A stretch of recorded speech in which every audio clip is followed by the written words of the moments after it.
Assalamualaikum warahmatullahi wabarakatuh. Halo peserta SLC.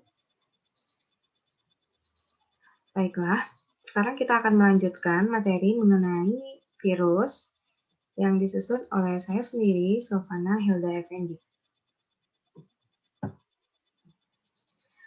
Pembahasan akan kita lakukan meliputi pendahuluan, bentuk virus, struktur virus, reproduksi virus, dan nanti akan ada contoh soal mengenai materi virus ini.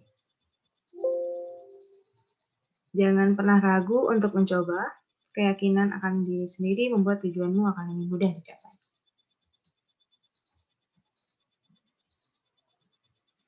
Oke, pendahuluan. Nah, kita akan mengulas terlebih dahulu bagaimana sejarah dari penemuan virus. Penelitian tentang mikroorganisme diawali sejak ditemukannya mikroskop oleh Anthony van Leeuwenhoek pada tahun 1623 sampai 1723. Begitu pula penelitian tentang virus. Pada abad ke-19 dan ke-20, penelitian penyakit yang disebabkan oleh virus ditunjukkan pada materi yang terkandung dalam virus, misalnya substansi yang bersifat racun, serta senyawa kimia dan enzim yang menimbulkan kerusakan organisme yang menjadi inangnya. Nah, penelitian penyakit mozaik pada tembakau itu dilakukan oleh Wendell M. Stanley pada tahun 1935, seorang ahli biokimia dari Amerika yang meneliti bagaimana tumbuhan tembakau bisa terserang penyakit mozaik. Jadi dalam penelitian tersebut digunakan 1 ton daun tembakau yang terinfeksi oleh penyakit mozaik. Dari penelitian tersebut ditemukan kristal berbentuk jarum. Kristal tersebut disimpan dalam botol dan tidak menunjukkan adanya aktivitas kehidupan. Saat kristal tersebut dilarutkan, larutannya diusapkan pada permukaan daun yang masih sehat. Kemudian daun sehat tersebut terserang penyakit mozaik. Lalu Wendell M. Stanley ini menamakan hal tersebut disebabkan oleh tobacco mosaic virus. Dan penyakit yang disebabkan oleh tobacco mosaic virus ini disebut dengan penyakit mozaik.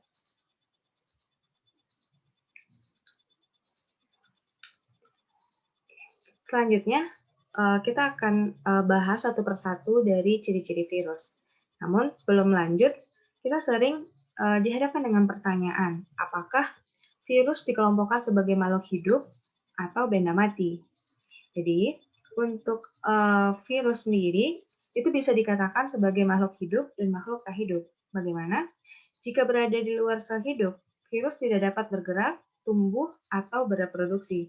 Sehingga di luar sel hidup, virus dikelompokkan sebagai makhluk tak hidup atau makhluk mati. Sebaliknya, jika virus ada di dalam sel makhluk hidup lain, seperti pada tumbuhan, hewan, atau manusia, virus dapat melakukan reproduksi sehingga dikatakan sebagai makhluk hidup. Oleh karena itu, virus dapat dikategorikan sebagai makhluk peralihan antara makhluk tak hidup ke makhluk hidup. Berikut ciri-ciri virus. Yang pertama, virus berukuran sangat kecil, berkisar 0,05 mikrometer sampai 0,2 mikrometer. Lalu, tubuh virus terdiri atas selubung dan bahan inti berupa RNA atau DNA. Virus tidak mempunyai membran dan organel-organel sel yang penting bagi kehidupan. Karena ukurannya yang kecil tadi, virus hanya bisa dilihat dengan mikroskop elektron. Virus hanya dapat bereproduksi jika berada di dalam sel hidup atau jaringan hidup. Dan yang terakhir, virus dapat dikristalkan layaknya benda mati. Bentuk-bentuk virus. Pada gambar, adik-adik dapat melihat bahwa bentuk virus sangat bervariasi. Di sini terdapat beberapa contoh virus. Yang pertama, poxvirus atau virus pox yang menyebabkan penyakit kanker seperti leukemia dan limfoma, ada pula yang menyebabkan AIDS. Lalu ada toga virus atau virus toga. Virus toga ini penyebab penyakit kuning dan encephalitis. Lalu virus herpes atau herpes virus, penyebab penyakit herpes. Lalu ada T4 bakteriofaga, ini menyerang virus yang menyerang bakteri. Lalu ada reovirus. Reovirus merupakan virus respiratory enteric organ, adalah virus yang dapat menyebabkan infeksi pada hidung dan tenggorokan serta paru-paru.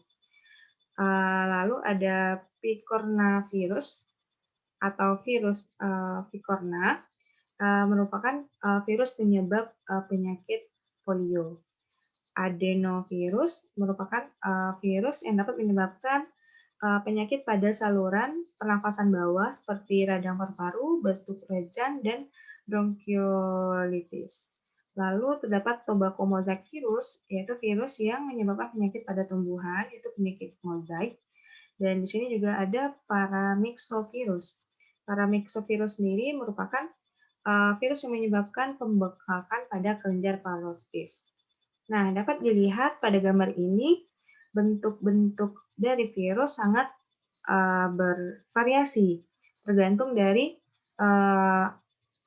jenis virus dan bagaimana virus itu dapat menyerang inangnya. Nah,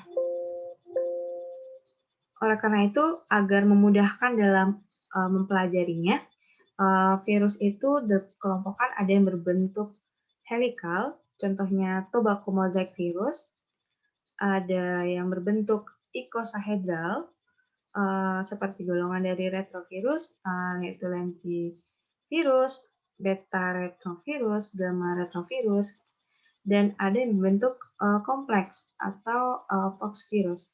Nah, selain itu ada juga yang menyebutkan bahwa ada virus yang berbentuk T gitu, berbentuk T seperti virus bakteriofaga.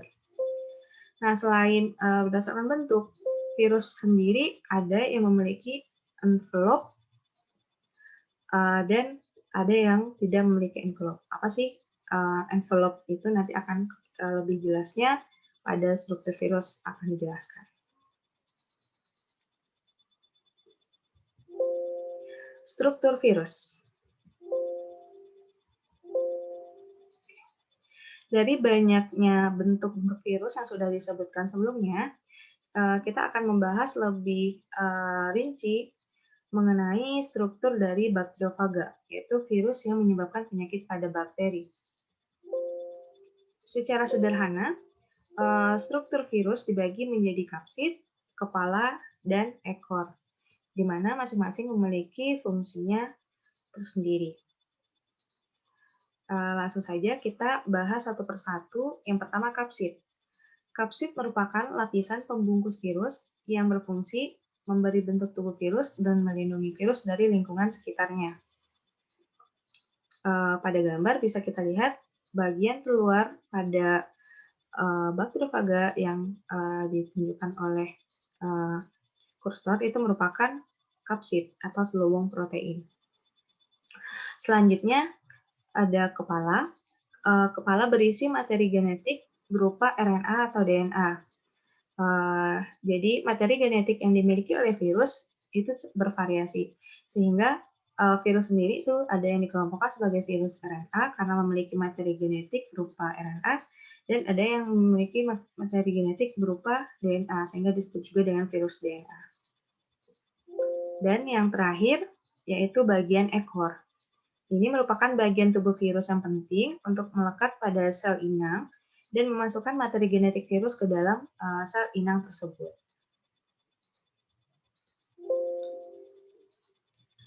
Reproduksi virus.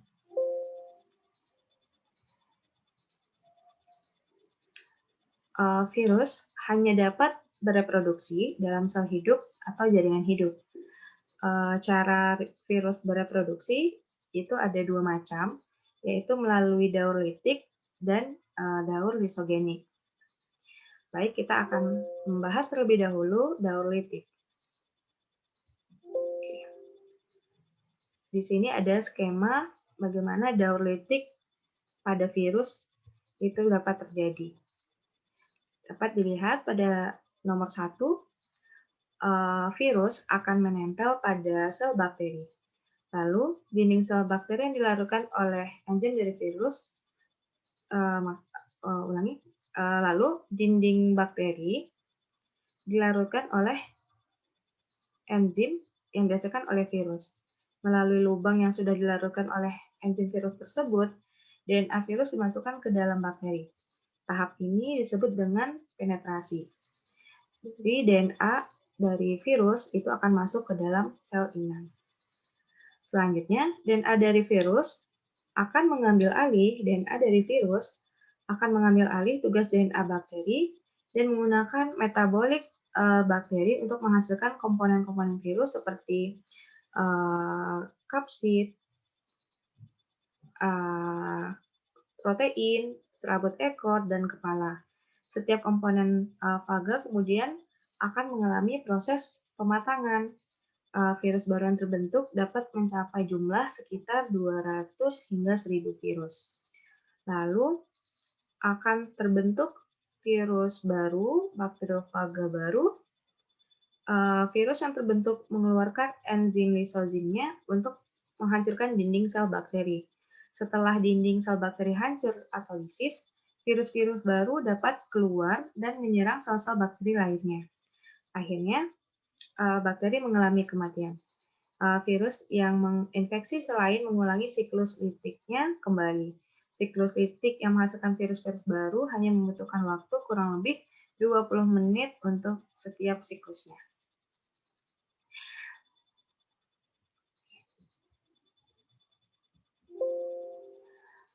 Lalu, selain daur litik untuk reproduksinya, virus juga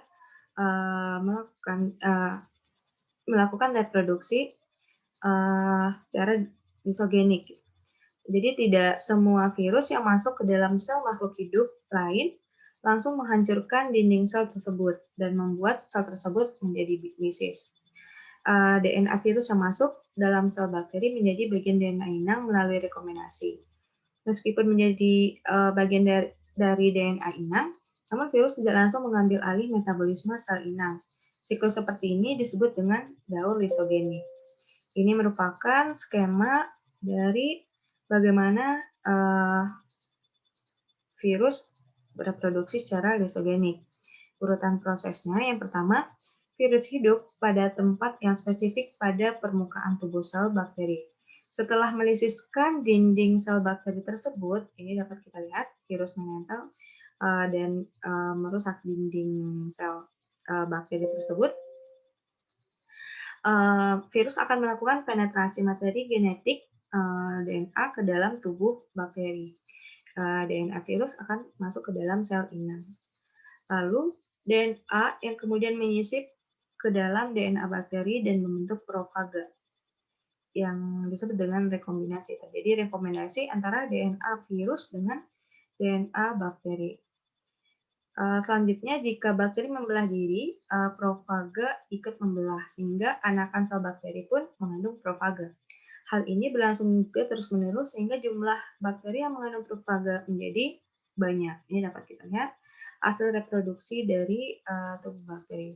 Profaga yang dihasilkan menjadi lebih banyak juga. Jika keadaan lingkungan mendukung, virus akan mengalami pematangan sehingga memasuki keadaan litik. Virus-virus baru pun dibentuk dan siap menyerang sel-sel lainnya. Oke.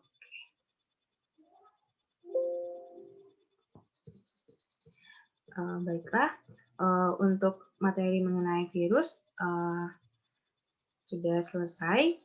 Di sini terdapat satu contoh soal mengenai materi ini.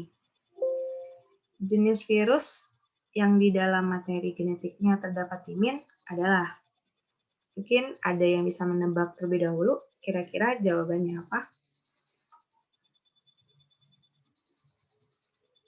Oke, mungkin di sini kata kunci dari soal adanya timin sebagai materi genetik yang dimiliki oleh virus. Kita tahu bahwa timin merupakan salah satu basa nitrogen yang terdapat di dalam DNA. RNA tidak memiliki tinin, tapi memiliki basa nitrogen lain, yaitu urasil. Virus dapat dikelompokkan berdasarkan materi genetiknya, yaitu sebagai virus RNA atau virus DNA. DNA virus merupakan virus yang membawa materi genetik DNA, sedangkan RNA virus merupakan virus yang membawa materi genetik berupa RNA. Oleh karena itu, virus yang mengandung timin merupakan virus yang termasuk ke dalam jenis virus DNA, di mana pada pilihan jawaban yang ada di sini, virus yang tergolong ke dalam virus DNA adalah virus herpes atau herpes virus. Jadi jawaban untuk soal ini adalah D. Oke, sekian materi kita pada kesempatan kali ini. Semoga bisa dipahami dan jika ada pertanyaan bisa ditanyakan pada pertemuan secara langsung. Terima kasih atas perhatiannya. Assalamualaikum warahmatullahi wabarakatuh.